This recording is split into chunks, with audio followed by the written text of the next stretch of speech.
Hey, Schlootube. Hey, I got a package from Tekton today. Oh, yeah. Fooled ya. I was going to do a tool review when I got them. But, you know, we know what tools look like. And I hate the guys that open them up fresh out of a box and tell you, hey, we know what a new tool looks like. We don't need this. Alright, so this is what we got. We have a 3/8 drive, 8-piece impact socket. It's in metric. I've used a couple so far. It's the 13, I think. Is this the 12 or the 13? That's the 13. Use the 13 the most, I believe. And you can usually tell by the wear on your drive end. Well, it looks like I used the 10 a couple times also. And I got a couple little things I want to point out. Tekton, I've heard phenomenal company. I was going to buy gray pneumatic. I saw a video from Bruce Allen about gray pneumatic. Looked like a nice set. Got on Google, Googled around. Their lifetime warranty is, it's got a lot of legalese in it. So, seems like everybody who deals with Tekton, it's like take a picture of the damn broken tool, email them, they send you a new one. I like that. I like it, no hassles. I don't want hassles. Who wants hassles? Too old for that. Life's too short. So, it's 10 to 19. It's missing the 14, and it's missing the 16. Now, looking at the case, everybody goes, oh, what a nice case. Everybody always says that. Yeah, it's a nice case. For the homeowner. When you're doing this for a living, just the act of that to this, to grab your socket, it takes you some time. A lot of techs will have their tools organized like this, in a rack, so they can grab them real quick, grab what they need and go. Now I'm noticing from this blow molded case that she's been worked a couple times, the blow mold. Okay, she's been reworked a couple times. There was a couple spots I picked up on it. I think they're mostly interior.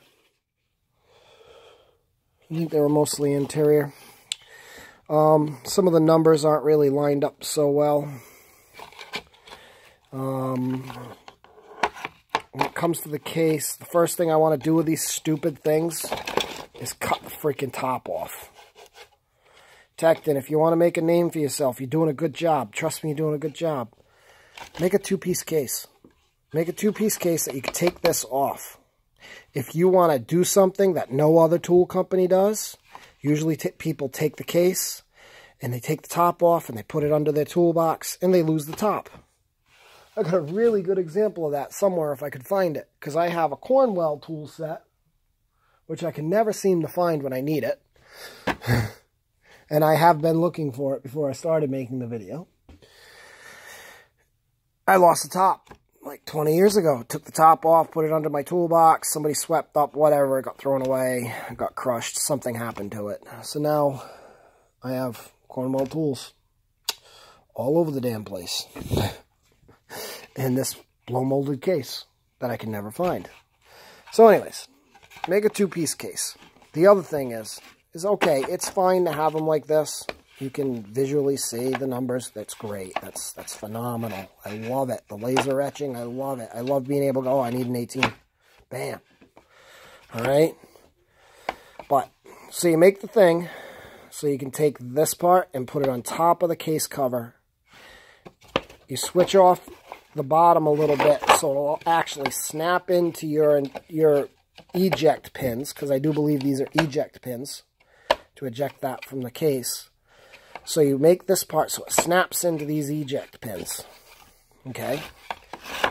Now, when you are ready to redo your tooling for this, I have one suggestion, and this will solve a lot of problems.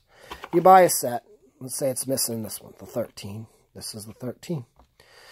Okay, it's missing the 13. Make one case. Instead of having two machines kicking out two different cases, make one case.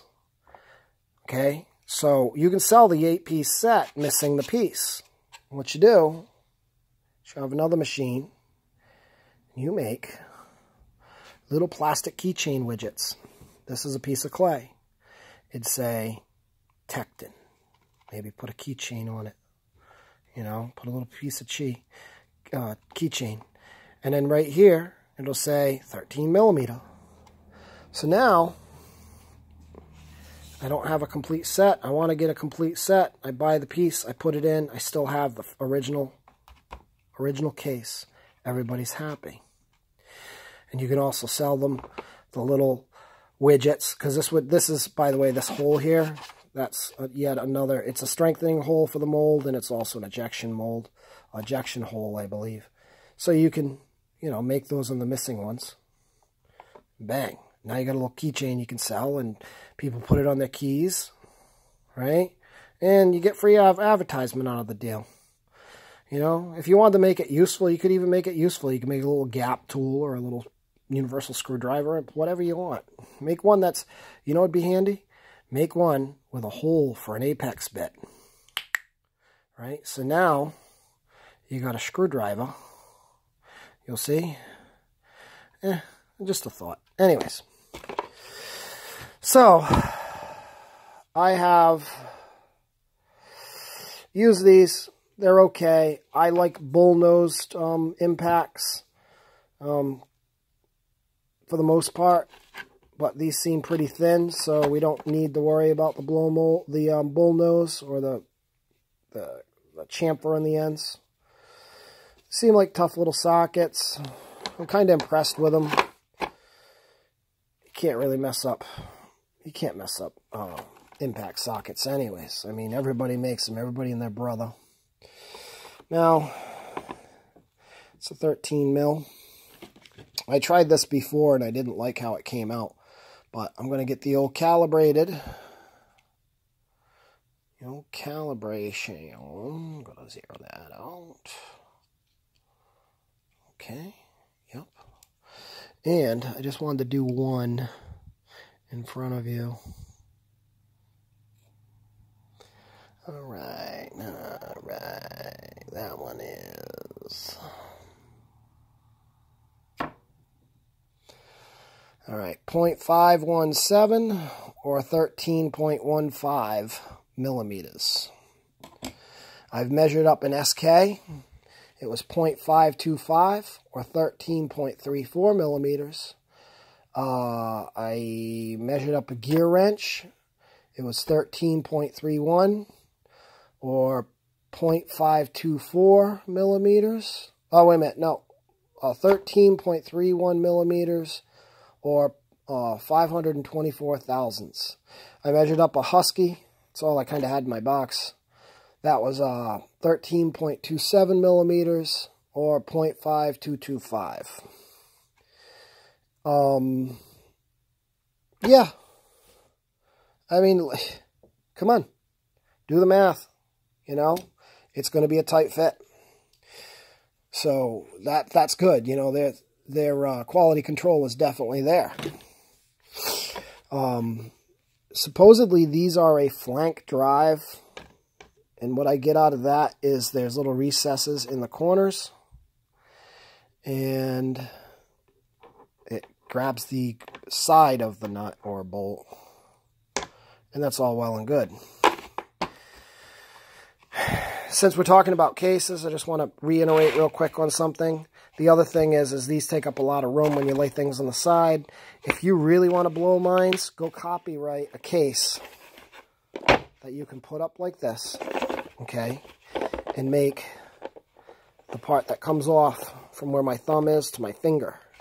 So you can put this in your toolbox like this, take this part off, and now you have all your sockets laid out just like that in order.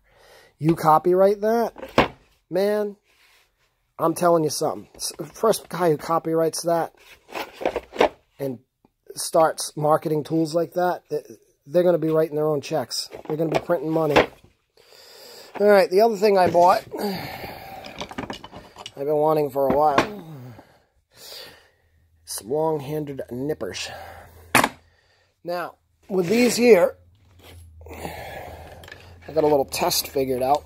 I got a pair of 84 thousandths aircraft hinge pin. It's MS 2258, I think. It's a high carbon steel.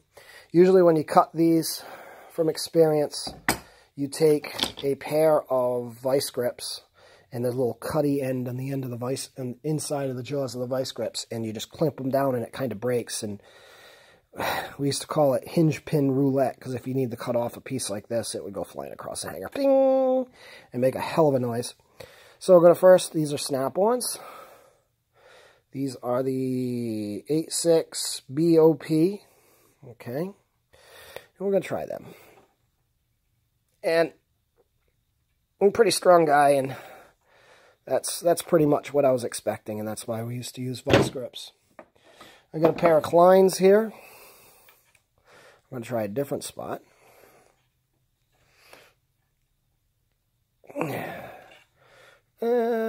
Pretty much almost the same thing. The best pair I've had, believe it or not, are these junk-ass Craftsmans. These Craftsmans have been with me forever, and they're about the best ones I've always had, and they will cut this, but it's a pain. Oh, wow, it didn't come flying off. So, that's a first. Must be the rust. These here, I'm going to try to cut it. Always, if you notice, I'm always going towards the end, towards the boss of the plier. Okay, that was actually quite easy and almost enjoyable. So, in case you don't know, your boss is where the little pin is. A lot of people don't know that's a thing. That's a thing, my friend. The next thing is we got this here nail. And I'm not even going to try with the smaller ones. I've already tried. All it does is just nick it. So, try to get close to that boss. There we go. And we lost everything. But we cut it. These, put them on there. Maybe not. Come here, you. Yeah, modern. It's always when you have, you do a dry run. It's perfect. It's beautiful. You get on the camera, and then everything goes to waste. All right, watch your eyes, guys. Oh, not that bad at all. Had these, so these came also when I bought them a week or two ago, whatever I said. You can see there's a little grease on them. And I've been using them. It's grease in the jaws, in fact. They're retaining their edge. I've been making it a point to grab these out of my box every time I'm doing something, because I want to kick the snot out of these. I want to see how they stand up, and they've been doing pretty good. But I also saw that Harbor Freight has a set, and it's pretty much the same quality. You can see the rough casting. Well, you can't see it because my phone sucks, but it's a rough casting when they went through the power hammer. And then this looks like a hand finish on a grinder. Give it a nice look. And then they laser etch their name in it and dip the darn things. But Harbor Freight has about the same quality. The tip is very blunt. And a really, really rake on this is just a little excessive. They are made in China. Okay. But you look at a good quality pair. It's sharper, less of a rake. I use these a lot to pull cotter keys. The heavy rake on this comes in quite handy. I would like to see a little bit of a sharper angle. I know it's a $20 set, and they're guaranteed for life. So you made it that way so it wouldn't break. Yeah, okay. Well, let me tell you something. If it's going to break, you got some really hard corners right here, and right here, and right in here.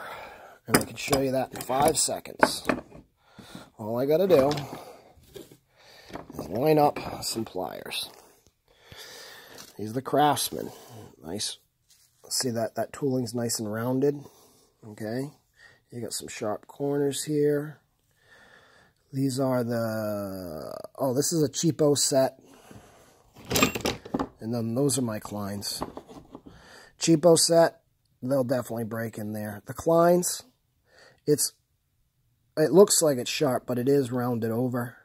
And then the snap-ons, well, they're a bit sharp in there. I mean, if they do crack, they'll probably crack in there. But, I mean, you're talking, what? What do you pay for these? 60? I forgot. Expensive. So, I mean, you basically buy the snap-on 4 or 5 times over, you know. So you get what you pay for, I guess. You know what they say, cry once, buy once, something like that. I like to buy tools that don't break. That's what I tell them. So I'm pretty happy with the Tektons. Would I buy any more of their hand tools? Looking at these, not really. I'm thinking I'll stick with the sockets and the wrenches for right now. Because that's Harbor Freight quality right there. And then there was another thing that I did. I went to Harbor Freight and I bought a cheapo scraper. And like I said, I made a video before, but I wasn't happy about it. Cheapo scraper had this big monster handle that you put a razor blade in. Went to the Home Cheapo, got me $1 screwdriver, pulled it out, put the scraper in. Now it fits in my hand and I can use the damn thing. And the thing is I could put that anywhere on that try that's comfortable for me. So I figured out where I was going to most likely use it, and I set it up to my hand and the angle of how I scrape. That's a neat little thing I did there. Alright, that's all we got today. I'm not really too into it. As you can see, it's just getting worse. But I'm going to make a deal with you. You see, I cleaned off part of the bench because I have a whole 5 subscribers. For every 5 subscribers I get, I will clean something in my shed or my garage. So the next time you see this, I'm going to have this cleaned up. I promise you, my 5 subscribers. And then my next 5 subscribers, maybe I'll put my other toolbox away and clean up that god-awful mess. Which looks like a lot of junk, but it isn't. There's all my blacksmithing stuff. We gotta get on that. We gotta start blacksmithing. And then all this DeWalt stuff, one of these days, I'm gonna rebuild some of it, and I'm gonna do a video, and I'm gonna show you how to do this. It's the only reason I picked these up at yard sales for like $1 or $2. People are like, oh, it doesn't work. They're easy to rebuild if you know what you're doing. And we're gonna do a video on that one day. Alright, y'all. Have fun. Stay safe. And don't listen to fools like me. Go to college, kids.